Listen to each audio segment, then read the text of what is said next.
This is it. I've got my coffee. All right, this hangout on air. Says you're live. It is live. Good morning. Welcome to Marketing Over Coffee. I'm John Wall. I'm Christopher Penn. And all kinds of network stuff. Earnings, we always that always becomes a big deal. So a bunch of stuff going on there, and then the new fronts. That's very cool stuff to talk about. But let's jump right into the numbers. What was the biggest thing that jumped out at you, looking at what everybody said about how they're doing over the past quarter? Yeah, so the three big social networks had their earnings reports this week. No surprise, Facebook came in around 3.5% growth in terms of its membership. Now it's at 1.44 billion people, with the usual there.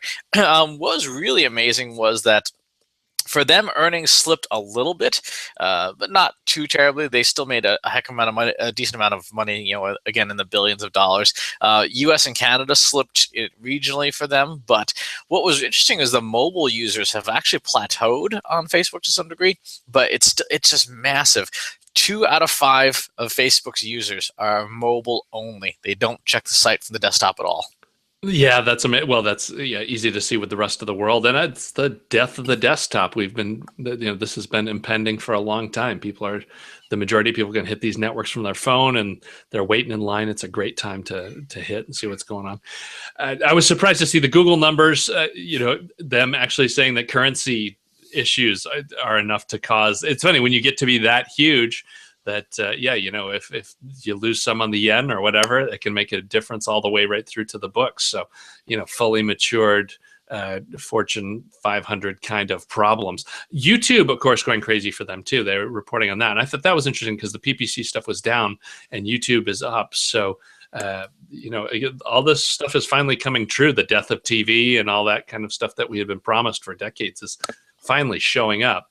Yeah, Facebook COO Sheryl Sandberg actually said this in case it was not clear. She said, "Our second priority beside membership growth is growing the number of marketers using our ad products, and we're making great progress. More and more small businesses are using our free Pages product, and we remain focused on converting these page owners into advertisers." So there's the official word. Yeah, right. I had seen some other stuff talking about, the phrase people first going around. But yeah, as we both know, it's people first because we're going to be beating the businesses to death, and they're not going to have a chance to get their content seen unless they buy ad space. So yeah, it's interesting. Twitter got its butt handed to it on the stock market this week.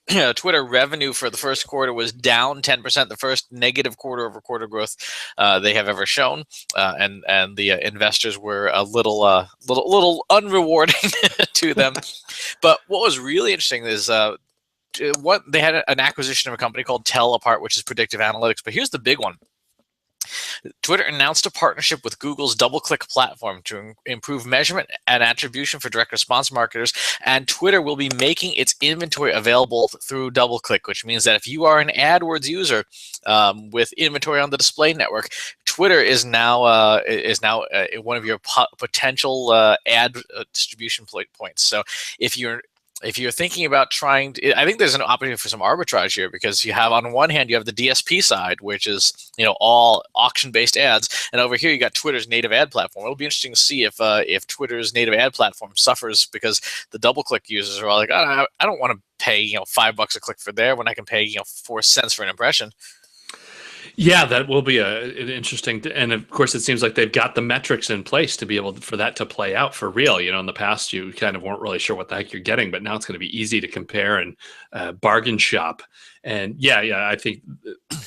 Well, it seems like there's pretty clear lines. You've got the larger companies are fine with just buying the mass sets of impressions, and they kind of have a system that's ready to deal with that. It's more the small to medium businesses that are demanding the clicks, and these tiny budgets where we don't know the exact breakdowns, but it seems like there's a ton of money over in that smaller space. So that's where they can continue to pull. So that's always good stuff for them too. I was just interested to see they're saying by May that the whole Twitter pile is going to be searchable by Google. They're letting them in and grabbing all that content. I don't know. Do you see that as a mistake, or is that needed to go forward with the ad deal? Was that probably terms? I think it was probably that there was some back table dealing and stuff on that front, but it makes sense though. It's a benefit for everyone because Twitter makes out, it drives traffic to their website, and then Google makes out because it gets more content that's searchable rapidly, and marketers make out because if as long as you're tweeting relevant stuff, it will get indexed into Google's index. So there'll be stuff that will be showing up in there. So I don't think that's going to be a social signal like an SEO strategy. I don't think it's going to be nearly as important as people think it is on that front. But certainly, if you at least want to get stuff indexed, it will be worth your time to make sure that you're tweeting about it.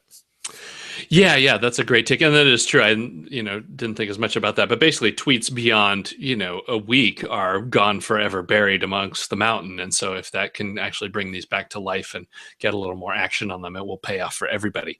It'll be very interesting to see when that much content just goes live, see what kind of impact that has as it hits. Yeah, we have LinkedIn as the last network. LinkedIn was really interesting. Talent Solutions, which is their recruiting platform, and premium memberships were pretty much flat quarter over quarter. Marketing Solutions got its pants handed to it. Marketing Solutions was down quarter over quarter, 22%. So I suspect there'll be some heads and corridors there. Have to do some major retooling to get that much of a huge drop.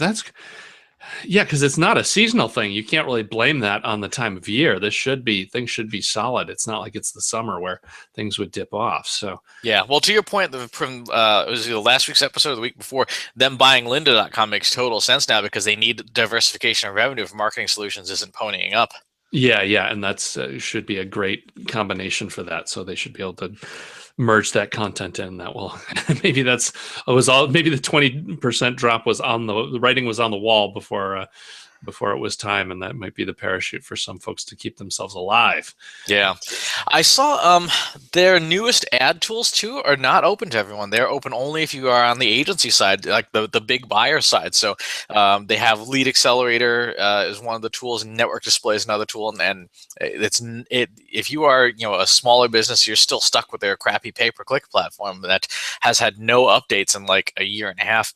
So what I thought was really interesting though is that if you want to get in onto their network display platform, but you don't want to, basically fork over 25 grand, there are other networks that are working with LinkedIn's display network. So LinkedIn's taking in external advertising as well. So I saw one was called PulsePoint that is available on some of the DSP side. So if you have an existing DSP relationship or you have the ability to work with a company like PulsePoint, you may be able to get premium inventory on LinkedIn for less money than having to fork over 25 grand in the first of the month. Yeah, that's interesting. Well, especially like you said, to get access to the better inventory, because we always see that it's the folks that are in that upper tier are getting the first shot, and the rest of the world's just getting the table scraps. Like, yeah, maybe there's some deals, but the good stuff has already been scooped up. So that's an interesting angle. We'll have to see how that goes for you. Yeah, I gotta say, I think the DSP thing is really underrated for marketers. If you don't have some, a foot in the door at least on the real time auctioning side of things, I think you're kind of missing the boat because it works in our favor as marketers. There's auctioning up and down, but there's so much inventory out there, and there's so many publications that are desperate for any traffic that auction prices, from what I've seen, have been going down rather than up. So you may see, $15 CPM on the native tool, and it might be like a $2 CPM on the exchanges. Yeah, like you said, because there's just so much inventory that there's bargains to be had. And if you've got, it's great too, if you actually can get 2 to 3x or more out of your budget, that's huge. That could definitely make or break your whole ad program. So that's definitely worth checking out. Let's see. All right. So the new fronts, have you been following this whole thing at all? The IAB has done this event for folks that aren't advertising savvy, the upfronts or the original television ad sales opportunities. So this is how we got this whole deal with new shows premiering in the fall. This time of year, everyone would buy all the ads in a block for the fall shows. And so instead of ad reps having to work all year long, they only had to work 1 week a year, basically, and get all the meetings and everything to happen that 1 week and do all the business in one shot. And of course, that week is hell for them to get all the business done. But it's just so efficient for everybody involved. And so there has been this push now to do the new fronts, this digital idea of a front where everybody does all the buying in one shot and kind of throws everything out. I've got links in the show notes so you can get the whole history if you want to hear about it, and a bunch of news on the new fronts. But it seems like this is inevitable, and again, we're finally here with this stuff. I don't know, any kind of surprises or anything interesting you've seen out of that, or do you expect it? I just continue to see the snowball. That's my thought. Definitely a snowballing, and a friend of the show and colleague Tom Webster actually, and his firm Edison Research was at the upfront / new fronts this week, and they were delivering the first ever podcasting upfront. So I'm like, that's a pretty big deal that podcasting as a medium overall is getting a seat at that table. So the big message there, though, from our friends at the Marketing Companion podcast is that podcasts are going to have to jump onto a network of some kind in order to get a slice of the bigger pie, because these upfronts and new fronts, the deals are big deals. I mean, they're 8, 9, 10 digit sales, but they only go to the big players. Yeah, no, you've got to be dealing significant tonnage to get that kind of stuff. If you're not talking million plus listeners, you don't have, it's just not worth the effort for them to put the deal together and put it on the table for this kind of thing. So yeah, it'll be interesting to see how the networks spin up. And it's still, of course, it does still all go to listeners. It doesn't matter if you have a network of 30 shows, if 29 of them stink, that's not going to, get anybody anyplace. So, and very interesting to watch kind of the whole NPR thing unfolding and some of these shows, the way they're aligning up, and if they can continue to pull. They seem to have the most pull through of actually having some network effect of being able to take, listen to one show and force that traffic to 2 or 3 other different properties. So that's kind of the place to start with. And of course, MailChimp having huge success with that through Serial and some of the other stuff. So yeah, we'll keep an eye on that. I don't know. I don't see us getting invited to the network table anytime soon, but you never know. We could... Hey, our asking fees are only 8 digits, 8 places before the decimal. So right, we actually have had a track record of success, which is the most critical part of all this, because the hype will continue, but delivering the actual goods is a whole nother show. So we'll see how that continues to move and where it goes. All right, so Apple Pay defeating Currency. It does seem that Apple Pay is gaining all kinds of momentum, and other services not doing it as well. It was an interesting article talking about Currency and how there was actually some stuff written into it where, excuse me, if people jumped on Apple Pay after being on Currency, there were penalties and fines, and it looks like the big dogs just pay the fines and don't even worry about it because they want to roll the dice to squeeze folks out of this credit card transaction, yet at the same time they don't want to miss out and be the only one not on Apple Pay. So it's it just seems like a big ugly banking game, really. I mean, there's a lot of neat news, but the kind of the chessboard gets played out, and I think the folks using QR codes that link to your checking account are in deep trouble. That's the yeah. Speaking of Apple Pay, you have one of the watch early adopters here. You got the goods. Oh, for watch. No, this was actually I went with Fitbit Surge. I wanted to try this out because I liked the real-time heart rate monitor, and the problem I had was with the Apple Watch was that there are no bands that the Fit would work for me. I've had the same problem with Nike's GPS watches and things like that. A lot of these other fitness watches where you have to get, it's one thing if the band's replaceable, I can get around that. But a lot of these, in fact, the Surge here too, you can't replace the band. You're stuck with what it's got. So it's, and of course, price point was huge. I think this it's under $300 as opposed to, starting point $400 or $500 for the Apple Watch. But I'm very happy with it. The heart rate function is great. That was ultimately the reason I picked it up, was for running. I don't have to wear a chest strap anymore, which it's not as accurate, but I'm fine with that price of giving up the chest strap. So. We had your watch has not arrived yet too. You were lamenting because we went deluxe on the band. We're still waiting. Any word on that? No word on that, but one thing I did order that has been a couple of months in processing is it's the Mini Pressa, which if you're watching the video feed, you can see here. It's a handheld espresso machine that is about the size, I guess, like a small bottle of soda, like a vending machine size bottles of soda.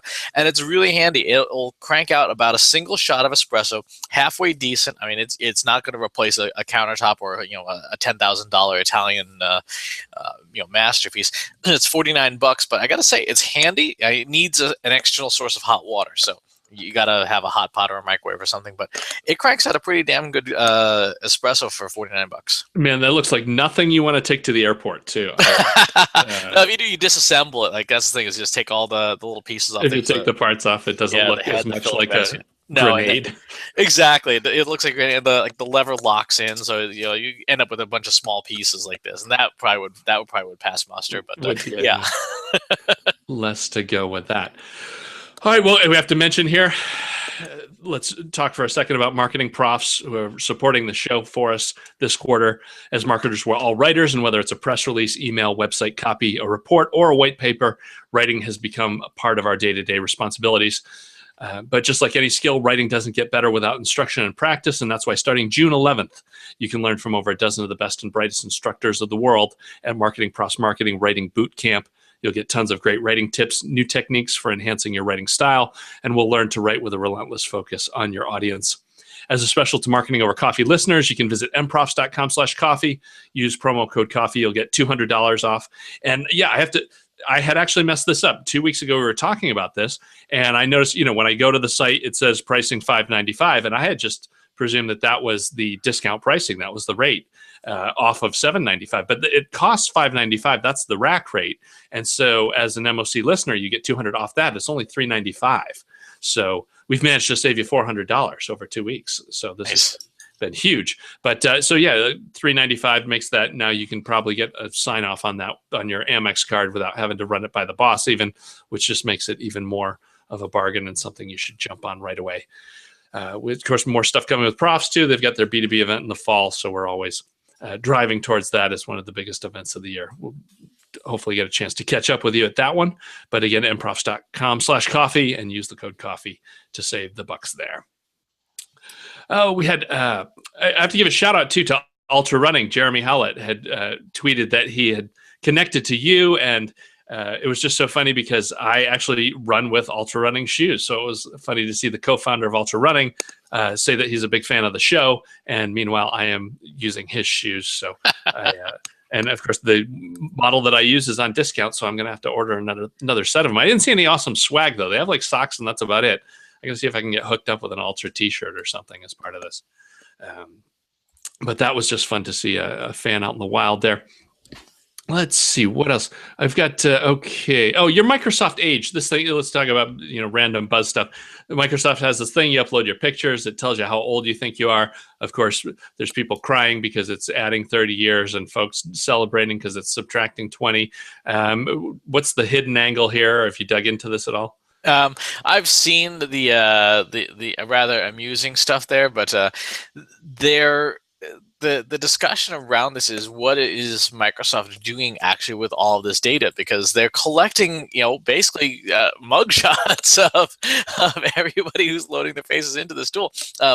Fast Company had a piece on saying, make sure that you read the fine print on it, because you are giving away license to your face to them, and what's interesting is it's built into the terms of service. Not only just cover Microsoft generally, but the big data section of the company, Azure.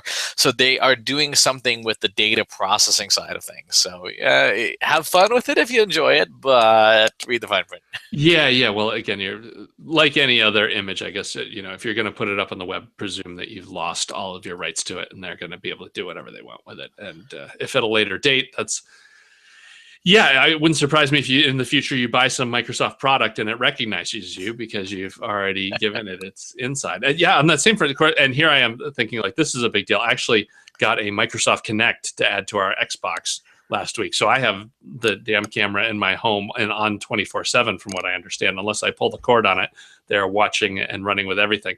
But I have to admit, it has been totally cool. I actually have I have the Johnny Mnemonic UI. I'm literally grabbing and swiping nothing, and it's working. And so that's one of the promises of the future. The thing that got me, that blew me away, though, I was not expecting at all, was the shorter people in our house come up to the screen, and it does automatically tilt.